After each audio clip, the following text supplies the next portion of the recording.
3 years, 2 clubs, 171 meetings, and it has finally come down to this. A prepared speech for one last time given by me. In this journey, I have given humorous speeches jumping onto the stage.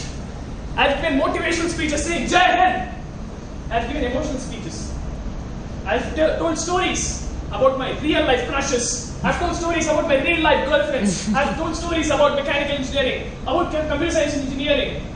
I have told stories about cricket. I have told stories about Bollywood, about Shah Rukh Khan, about Salman Khan. But Toastmaster today, fellow Toastmasters and my dear guests, I have forgotten to tell you one story. My story. My story as to why I chose public speaking. And I believe it's apt that I end my prepared speech journey with this.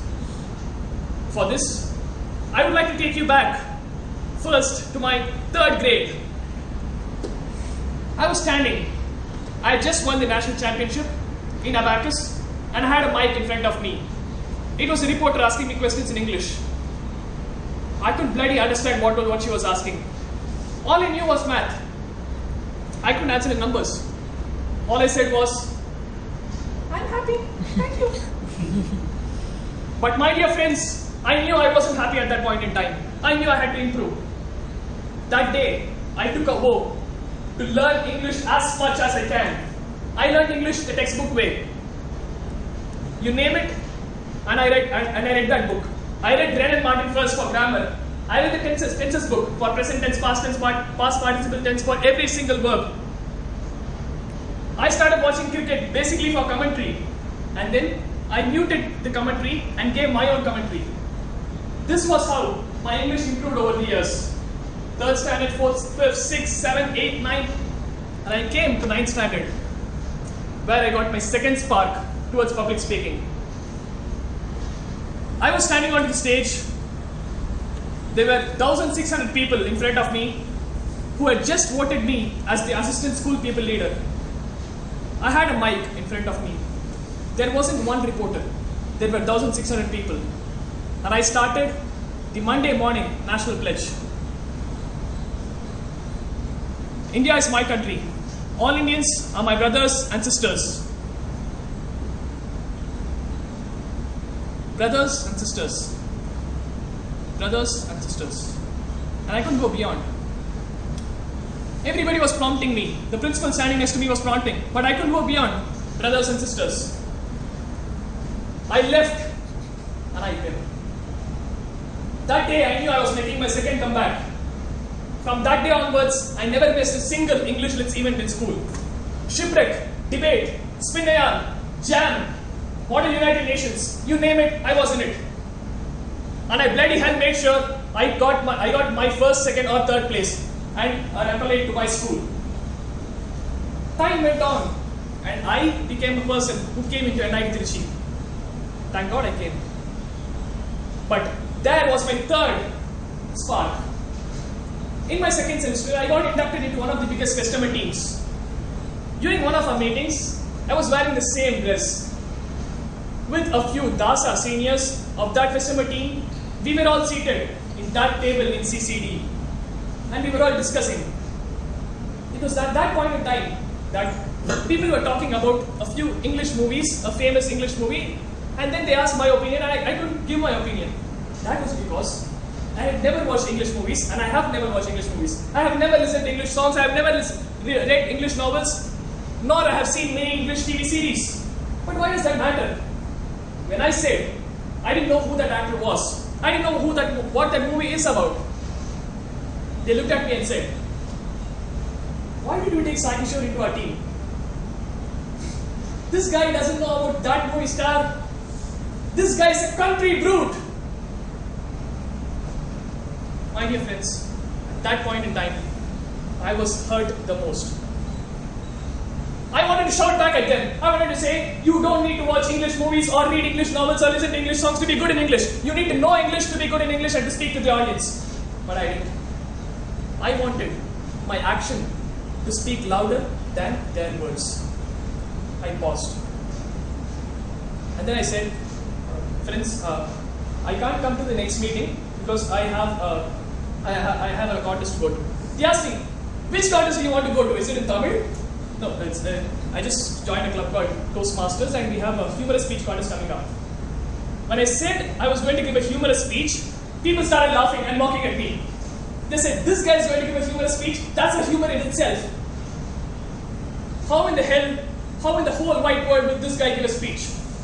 At that point in time, I remained quiet. I knew I had to improve.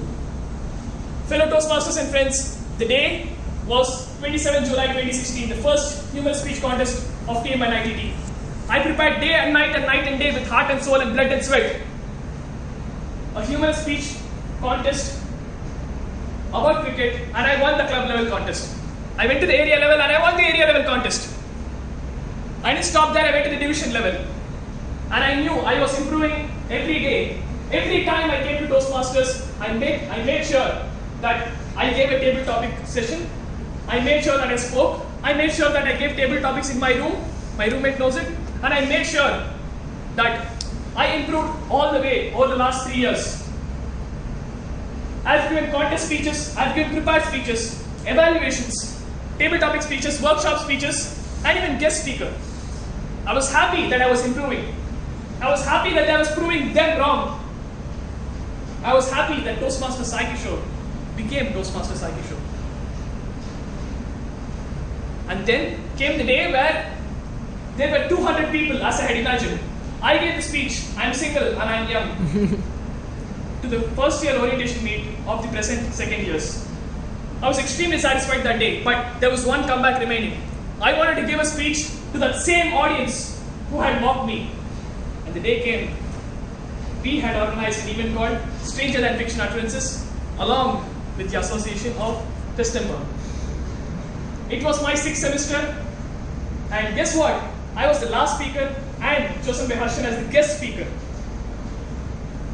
I was wearing the same dress 3 years ago, and I was wearing the same dress during the STFU guest speech. It was in CCD. The mic was in front of me, and I could see the same people who had mocked me. They had become 3 customer heads. I could see them. I knew I wanted to turn my anger into humor. The people who had broken my heart, I wanted to speak my heart out so that I can make them laugh their hearts out. And I bloody hell did it. It was February 18, 2018. I spoke, they laughed. I roared inside, smiled outside. People roared with laughter. That day, I realized that Toastmasters Psyche Show had arrived. I had the best sleep on that day. Fellow Toastmasters, throughout this journey, Toastmaster has been a family for me. In October 2017, I got my second family. So I'm very happy to say that through this journey, I've had 2 families to go to. Whether it was rejection or selection, elation or sadness, I had a family to go to. Thank you for helping me do this. Thank you for helping me improve. Thank you for making me from that weird guy to this guy giving his ACB 10.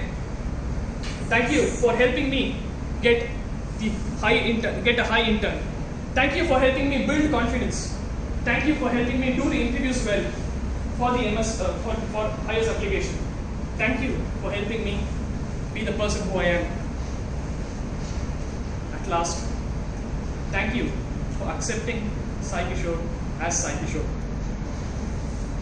It's been a long journey, an emotional one now. The yellow card is up. I have a few seconds left in my prepared speech journey.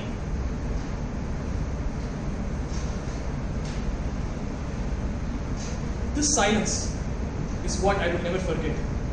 But I don't want to end this with this emotion. I wanted to end this in Psyche way. If it's okay, I'm going to end it in the way of Psyche.